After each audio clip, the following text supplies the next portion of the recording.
Welcome to another edition of World Talks here on TVP World. I'm your host, Benjamin Lee, and please join me and my guest on this next interview. The Belarusian government is increasing its defense spending, acquiring new military systems, and making its infrastructure available to Russian forces. Recent reports point to the deployment of nuclear-capable hypersonic missiles and the installation of drone guidance systems on residential buildings. These developments have raised questions about Belarus's evolving military role and strategic autonomy. Joining us today on TVP World to help us assess these developments is Franak Viačorka, Chief Advisor to Belarusian opposition leader Svetlana Tikhanovskaya, a key analyst of Belarus's security posture as well as foreign alignment. Hello and welcome to TVP World. Good evening. So can you help us take a look at these recent defense acquisition by Belarus and what it indicates about its military doctrine as well as its external priorities? Belarusian military doctrine serves Russian interests primarily, and since 2022 full-scale invasion on Ukraine, Belarus has developed several projects to help Russian military and Russian army. First, military facilities for land attacks, military facilities for air defense, for possible strikes, the facilities for Oreshnik. It's a strategic missile developed by Russia and primarily, it will be deployed on Belarus territory, on the border between Belarus and Russia. And recently, we learned that special systems to improve targeting of Russian drones are based on Belarus territory, because the drones are flying from Russia, sometimes crossing Belarus territory, sometimes directly to Ukraine. And in order to make these attacks more precise, they have to build special tools, special mechanisms that send the signal to drones, so they are attacking the right targets. Basically, it shows that Belarus lost its military sovereignty, and Russia is using Belarus military infrastructure for its own military goals. All right, that's actually something that I wanted to ask. At this point, how would you assess the strategic sovereignty of Belarus? Is there any to be had at this point? There is no sovereignty anymore. Lukashenko, who is de facto leader of Belarus, who seized the power after 2020 elections. When he lost elections, Svetlana Tikhanovskaya has won, and he was supported by Putin, and right now he is completely dependent on Putin. He is serving Russian interests because it's the only guarantee of preserving the power.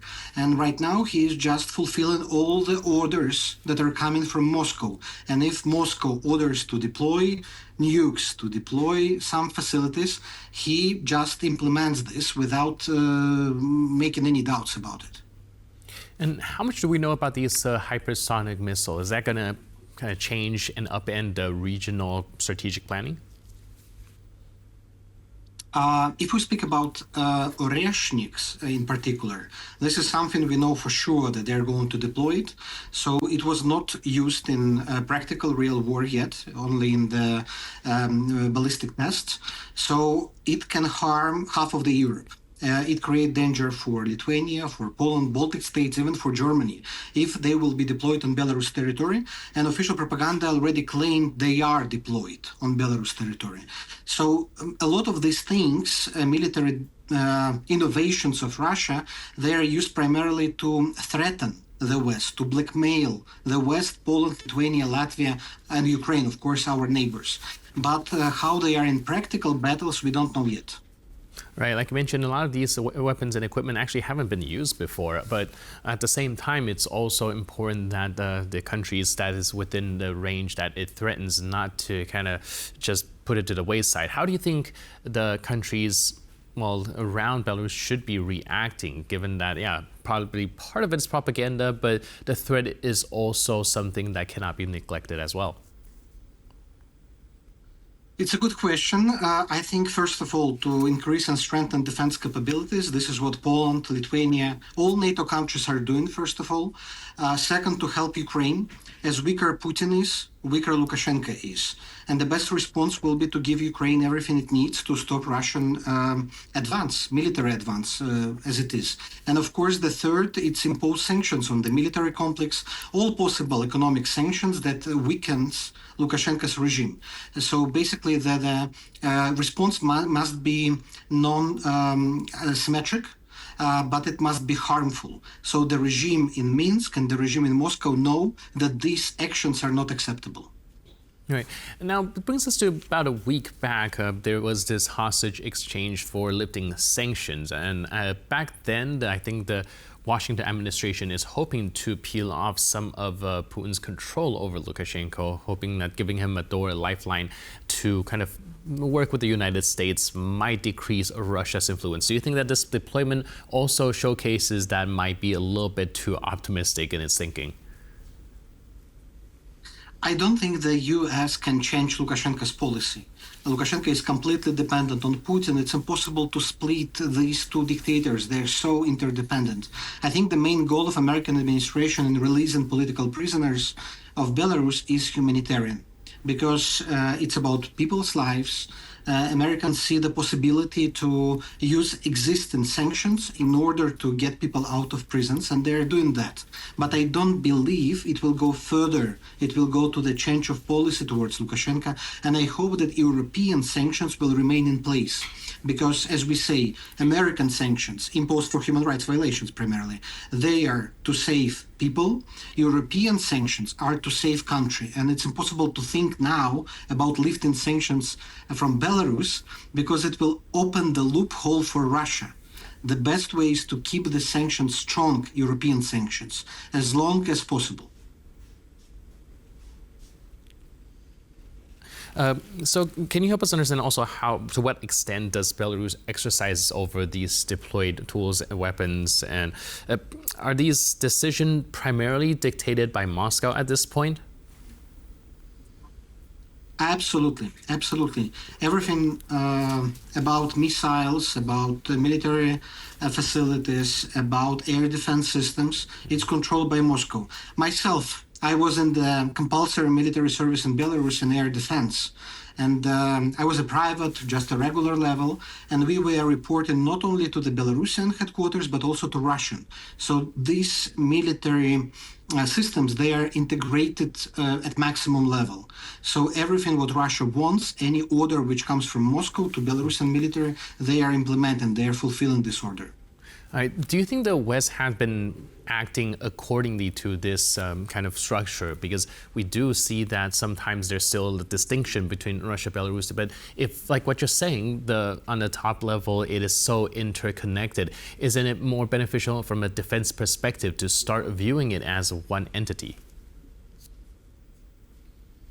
Definitely we should separate, distinguish Belarusian society and Lukashenko's regime, because Lukashenko's regime, which is governing in Belarus, it is extremely unpopular in Belarus. And the society in general is very pro-European, pro-democratic. And as a recent survey I have seen 2 weeks ago, very pro-European. Belarusians in their majority support Ukraine in this war, against this war. So the societies are very different from Russian. But if we speak about the regimes, about the government level, Belarus government, Lukashenko's regime, and Moscow, they are completely aligned. And the sanctions imposed on the military complex, on the banking sector, on the oil, on fertilizers, for example, they must be synchronized so Russia is not using Belarus as the loophole to evade sanctions. So at this point, what choices does the West have? We do know that, of course, like I mentioned, sanction is very important to keep Belarus in check.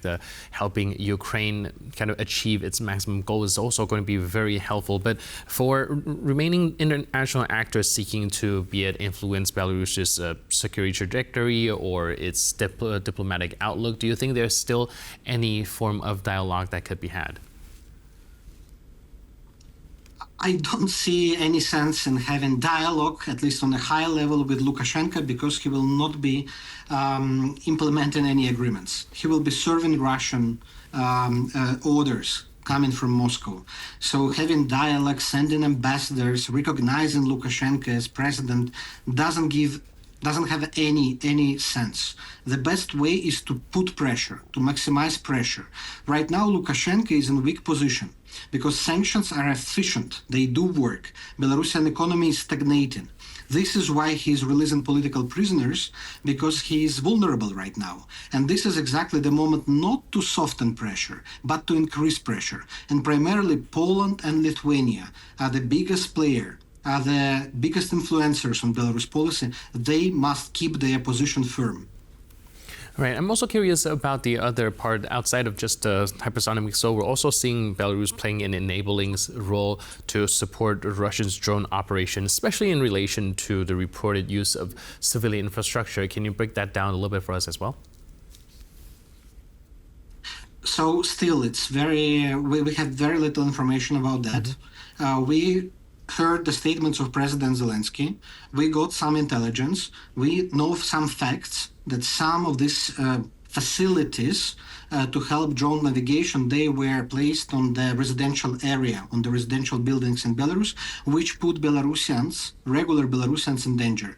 And unfortunately, many Belarusians inside the country, they don't understand that they are a life shield for Russian army. What we see, the Russians are trying to put so much military facilities as possible in Belarus territory because they understand that Ukraine cannot strike back. Ukraine is striking right now in more than 10 Russian regions easily with their rockets, their shells, etc. But in Belarus, which is formally not in the war, they cannot strike back. And this is why Russians, most likely next year, will be placing, deploying more and more facilities, factories on Belarus territory. Right. So like you said, essentially, they are using their own citizens as hostages and at the same time abusing the fact that Ukraine cannot strike into Belarus. Do you think that this needs to be changed in any way, shape, or form? Or is it going to cause more damage than it's worth? I think it's the best ways to change the regime in Belarus. Belarusian regime is vulnerable right now, much more vulnerable than Putin.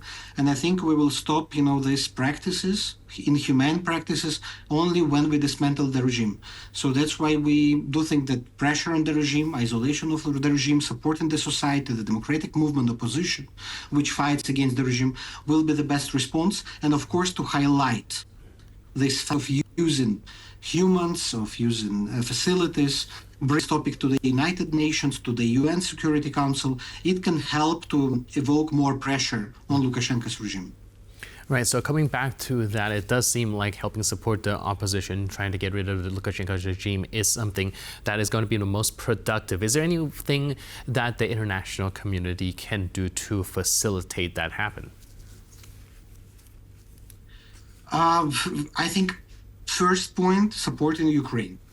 A stronger Ukraine, weaker Putin, weaker Lukashenko. Second, keep isolation diplomatic, military, political, keep sanctions in place. That's the best way, what international community can do. Second, bring Lukashenko and Putin and all their perpetrators to justice in ICC, in ICJ, in Council of Europe Special Tribunal, all possible international venues to make them isolated, these guys, because right now they don't feel they feel impunity of their actions. And I think keeping focus on the crimes, even talking about these crimes in media, on public fora, it's also very, very important, just to show what Putin, what Lukashenko are doing, because in our part of the world, in Europe, people are knowing quite well. But when we go to Latin America, to Africa, to Southeast Asia, there is a very little knowledge, and many people sympathize Russia because of that. So we have to spread the word, to document crimes, and to bring perpetrators to justice. Right. Sometimes sunlight is indeed the best disinfectant. Thank you so much for your input and insight. Really appreciate it. Thanks for being with us on TVP World. Thank you. Cheers. And thank you for tuning into this edition of World Talks. But for more news, update, and commentary, please stay tuned to TVP World.